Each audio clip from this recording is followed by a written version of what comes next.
फुले की जयंती पर माननीय संबित पात्रा जी आपको संबोधित करेंगे। माननीय डॉक्टर संबित पात्रा जी। धन्यवाद माननीय संजय मेहुक जी, आप सभी को सादर नमन और अभिनंदन। कुछ समय विलंब से ये प्रेस कॉन्फ्रेंस आरंभ हो रहा है, क्षमा प्रार्थी हैं उसके लिए।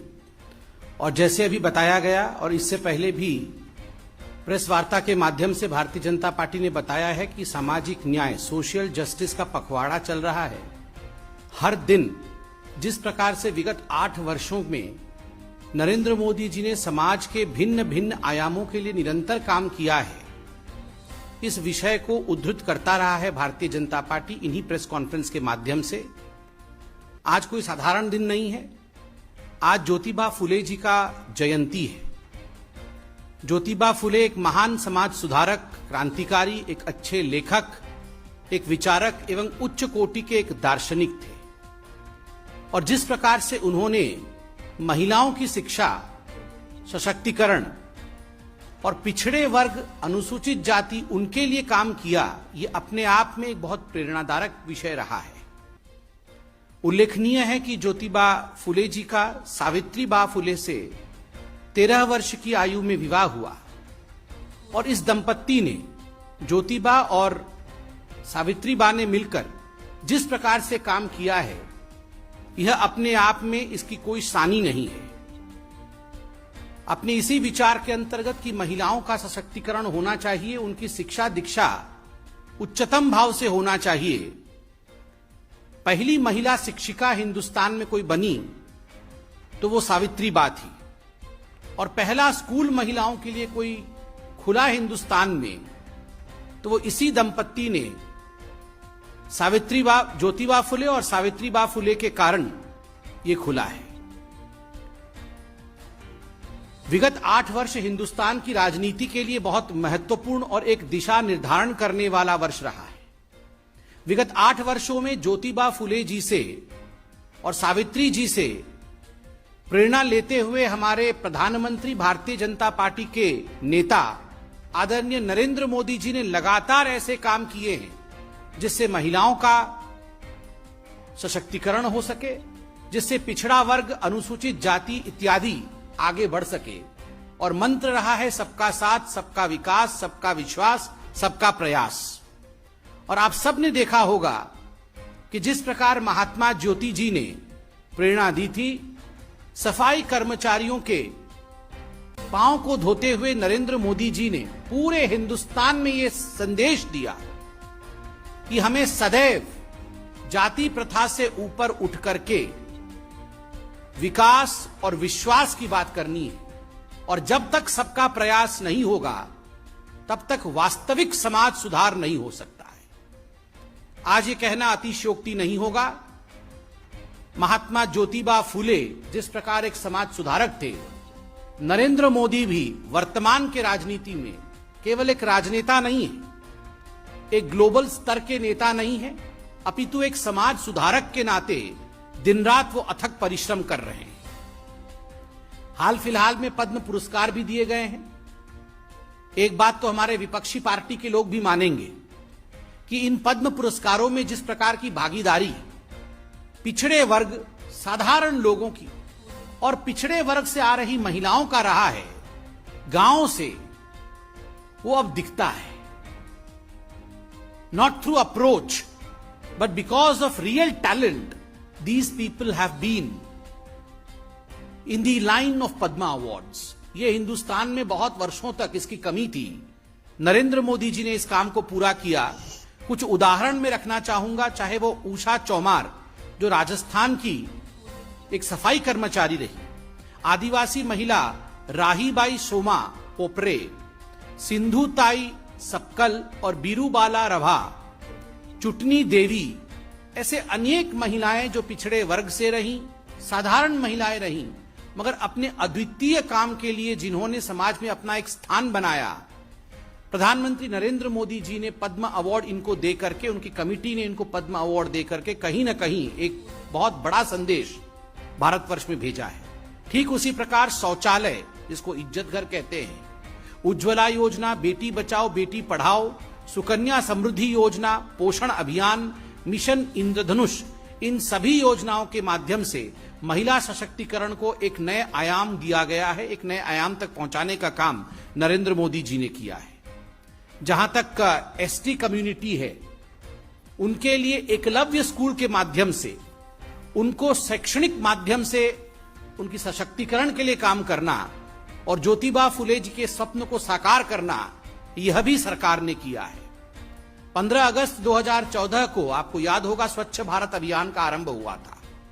प्रधानमंत्री नरेंद्र मोदी जी ने इज्जत घर के विषय में बात की थी, क्योंकि महिलाओं के स्वाभिमान की रक्षा ये शौचालय करती है और प्रसन्नता का विषय है लगभग 11 करोड़ ऐसे शौचालय ग्रामीण क्षेत्रों में खुले हैं।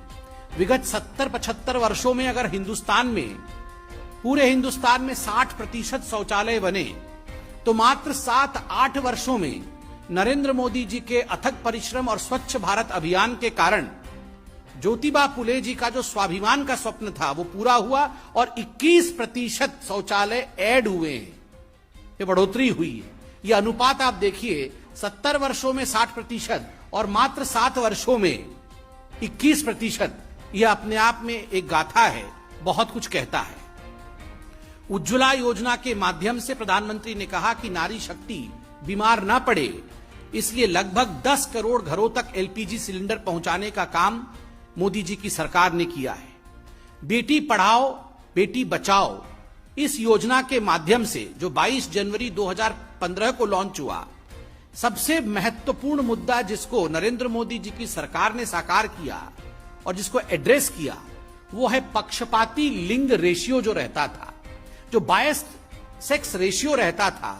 आज तक हिंदुस्तान में the proportion of male was far more than the females, but आज मैं गर्व के साथ कह सकता हूं, बेटी बचाओ बेटी पढ़ाओ के अंतर्गत इस पर जो कार्य हुआ है, आज यह अनुपात बदलता है और यह अनुपात अब 1000 पुरुषों पर 1020 महिलाओं का है।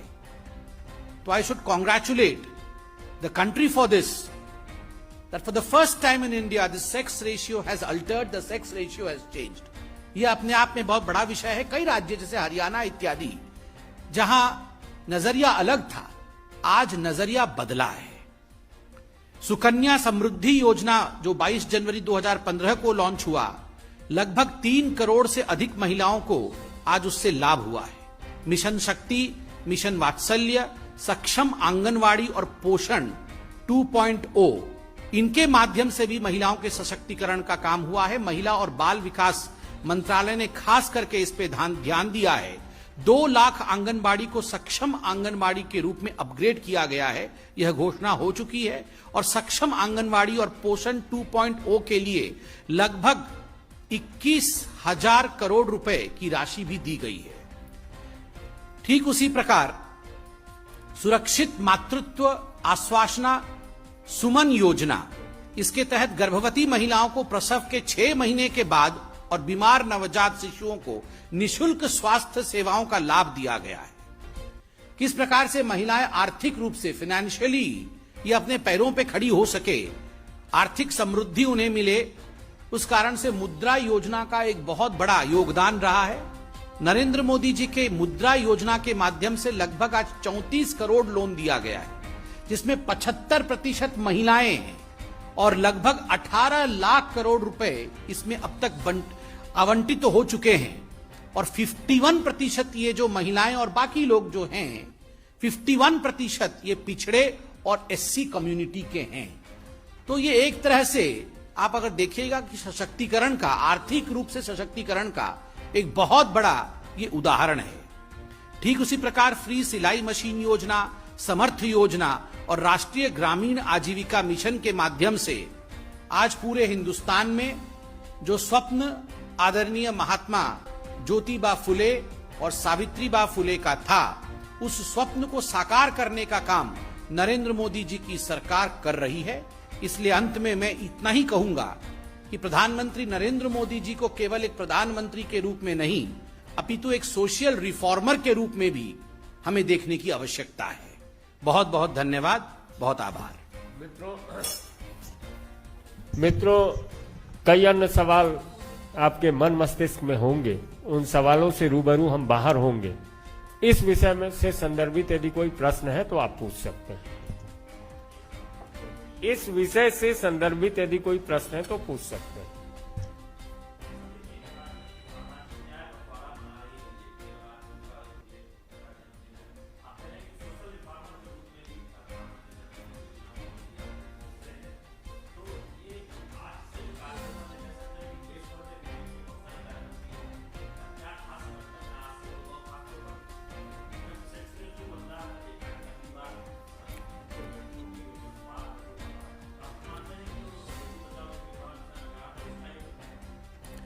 देखिए, ये कार्यक्रम आज से नहीं है। ये जो सामाजिक न्याय का कार्यक्रम पखवाड़ा चल रहा है, ये 7 तारीख से, विगत 7 तारीख से आने वाले आगामी 20 तारीख तक है। 7 अप्रैल से 20 अप्रैल तक का ये पखवाड़ा है। और इससे पहले माननीय अरुण सिंह जी ने और बाकी भी हमारे प्रवक्ताओं ने प्रेस कॉन्फ्रेंस करके किस दिन के लिए क्या कार्यक्रम आवंटित है, क्या आयोजन पार्टी की तरफ से होगा, यह हमने आपको जानकारी दी थी। आज माननीय महात्मा ज्योतिबा फुले जी के जयंती के अवसर पर, चूंकि ज्योतिबा फुले जी का शैक्षणिक दिशा में बहुत काम रहा है और खास करके पिछड़े और अनुसूचित वर्ग के लिए, तो जो अनुसूचित वर्ग के छात्रावास हैं, हॉस्टल हैं, हमारे कार्यकर्ता उन हॉस्टलों में जाना, इन विषयों को, जो विषय अभी मैंने प्रेस कॉन्फ्रेंस के माध्यम से आपके समक्ष रखा है, इन विषयों को आगे बढ़ाना, किस प्रकार से सरकार ने इन छात्रावासों के लिए काम किया है और आगामी समय में हम और अच्छा क्या कर सकते हैं, इन सभी का सुध लेने हमारे कार्यकर्ता बाहर निकले हुए हैं। जहां तक लिंग के अनुपात का विषय है, ये हम सबके लिए खुशखबरी का विषय है और लगातार निरंतर प्रयास, ये 2014 से जब से हमारी सरकार आई है, तब से ये प्रयास नरेंद्र मोदी जी का रहा है कि बेटी बचाओ बेटी पढ़ाओ आंदोलन का। और इसके पीछे का अगर मैं कहूंगा प्रोत्साहन कहीं मोदी जी का रहा है तो वो गुजरात से रहा है। जब वो गुजरात में मुख्यमंत्री बने थे तो वहां भी जो बच्चियों का ड्रॉप आउट रेट था स्कूल में, वो काफी अधिक था, मगर अपने इनोवेटिव तरीकों से और बहुत ही सूझबूझ के साथ उन्होंने इस ड्रॉप आउट रेट को स्कूल में कम किया था। आपको याद होगा, केवल एक शौचालय के ऐड करने से, बच्चियों के लिए एक अलग शौचालय के ऐड करने से इसमें काफी बड़ा फर्क पड़ा था। ठीक उसी प्रकार अनेक वर्षों से जिन विषयों का ध्यान हमने ध्यान नहीं दिया था, उन विषयों की तरफ ध्यान आकर्षित नहीं हुआ था समाज का, मोदी जी ने उनकी तरफ ध्यान आकर्षित किया और बार बार इस विषय को प्रतिपादित करके आज लैंगिक अनुपात जो है उसमें परिवर्तन हो रहा है। धन्यवाद।